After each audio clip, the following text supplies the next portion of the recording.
I listened to her speech at the United Nations where she got a standing ovation. And I was so impressed because she got a standing ovation. 450 young people stood up from all over the world. I found it enlightening. I found it insightful. Some of the things that I took away from it was especially on a idea of courage. Speaker. It's cliche to say that I laughed and I cried, but it's true. And it was the end of a long day. We were all tired, and yet still, when she left the stage, she received a standing ovation, which is really saying something. My name is Felipe Caipo. I'm a communications officer with the United Nations Department of Global Communications at headquarters in New York. It is a privilege and an honor to be able to talk about Ruchi, about her courage and about her determination.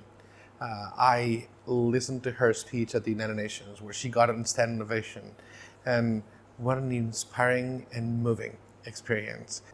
I have had the privilege at the United Nations to listen to many people, world leaders, but very few people, very few people have moved me the way she has. Everyone felt her love, her passion, her determination, but particularly her willingness to fight for other people, to stand up for what is right. She gave a testimony at the United Nations where everyone was in awe with her capacity to move people and engage. And particularly, I think that her strength comes from a position of love. She's able to see the best in people. She's able to forgive, which is extremely important. And she's able to inspire others to be better people. I, particularly, as a United Nations official, I feel that I'm a much better person because of her testimony, because of what she's done, and what she continues to do. And I have no doubt that she will continue inspiring millions of people. And all of you who listen to her, who watch her, and who follow her, you should really be proud of her. You should be proud that what she has accomplished, what she's accomplishing, and what you can really learn from her. Because truly, as a human being, very few people in the world have moved me like her. So please, listen to her. She is incredible. Ruchi, thank you from the bottom of my heart for all you're doing, for all you do, and please know that you have a tremendous friend in me at the United Nations. Thank you. So I've just heard Ruchi Singh speak at the second summit of emerging peace leaders in Bangkok at the UN, and I was deeply impressed. I hear a lot of speakers in my profession. She's an incredibly powerful speaker. She shows great courage. People really respond to her well.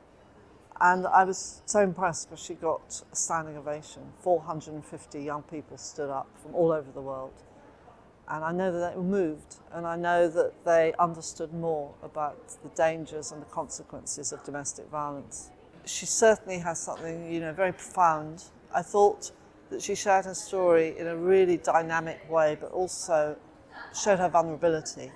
And what was so impressive actually was that it was the end of a long day, and 3 of the previous speakers had shared their stories of trauma, and people were feeling quite heavy in the room. And she came up and told this story, which was very serious and arguably very heavy as well, but managed to bring this real energy and lightness into the room. That's partly because Ruchi does meditation and other exercises with the audience, but also because she's just very human. And as I said, she really shows her vulnerability, and I think she's a fantastic advocate for speaking out against domestic violence. Okay, I had the opportunity of sitting in on Miss Ruchi Singh's speech here at the United Nations Peace Summit for Emerging Leaders. I found it enlightening. I found it insightful. Some of the things that I took away from it was especially on a idea of courage. I feel that courage is something that's big and that's needed in peace building.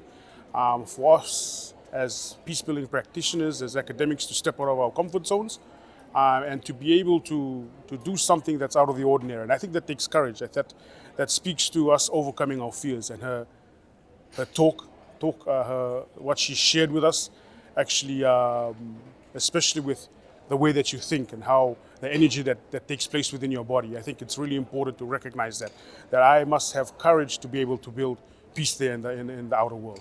I think that the rest of the participants, the rest of the delegates also enjoyed the speech. After the speech, she got a standing ovation. It was something that I know that the delegates took a lot of information away from. Thank you. I had the opportunity to hear Ruchi Singh's speech at the United Nations Summit for Emerging Leaders in 2020. She was engaging. She was an outstanding speaker. It's cliche to say that I laughed and I cried, but it's true. Parts of the speech were very touching, were very moving. They showed a tremendous amount of courage. They showed a tremendous amount of support. They were inspiring. Other parts were funny. It was interactive. Myself and the other people who listened got to move around and get involved. And she not only inspired us to get out there and work to make the world a little bit of a better place, she gave us some techniques that will help put us in the place where we can actually do that. And I wish everybody could have the opportunity of hearing her speak. And at the end, and it was the end of a long day, we were all tired, and yet still, when she left the stage, she received a standing ovation, which is really saying something.